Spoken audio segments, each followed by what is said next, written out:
करारविन्देन पदारविन्दं मुखारविन्दे विनिवेशयन्तं वटस्य पत्रस्य पुटेशयनं बालं मुकुन्दं मनसा स्मरामि बालं मुकुन्दं मनसा स्मरामि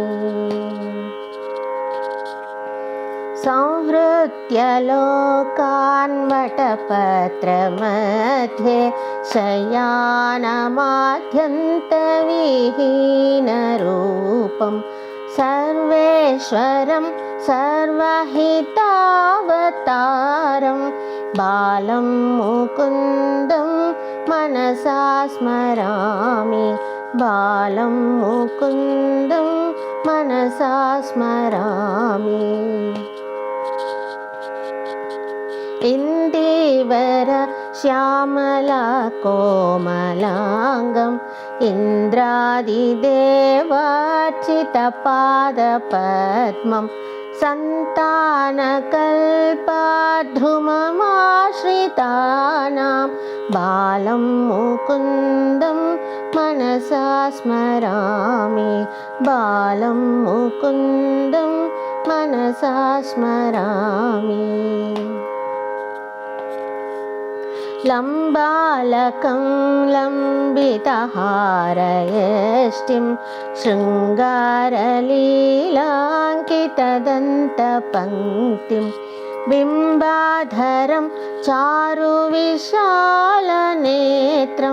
बालं मुकुन्दं मनसा स्मरामि बालं मुकुन्दं मनसा स्मरामि शिक्षे निधायाध्यपयोदधीनि बहिर्गतायां व्रजनायिकायां भुक्त्वा यथेष्टं कपटेन सूक्तं बालं मुकुन्दं मनसा स्मरामि बालं मुकुन्दं मनसा स्मरामि काळिन्दजान्तस्थितकाळीयस्य फणाग्ररङ्गे नटनाप्रियन्तं तत्पुच्छहस्तं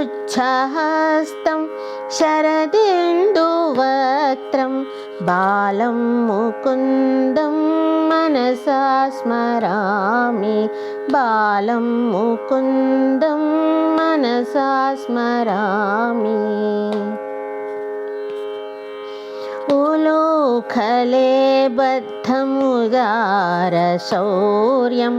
उत्तुङ्गयुग्मार्जुनभङ्गलीलाम् उत्फुल्लपद्मायतचारुनेत्रं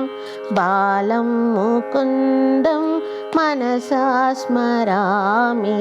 बालं मुकुन्दं मनसा स्मरामि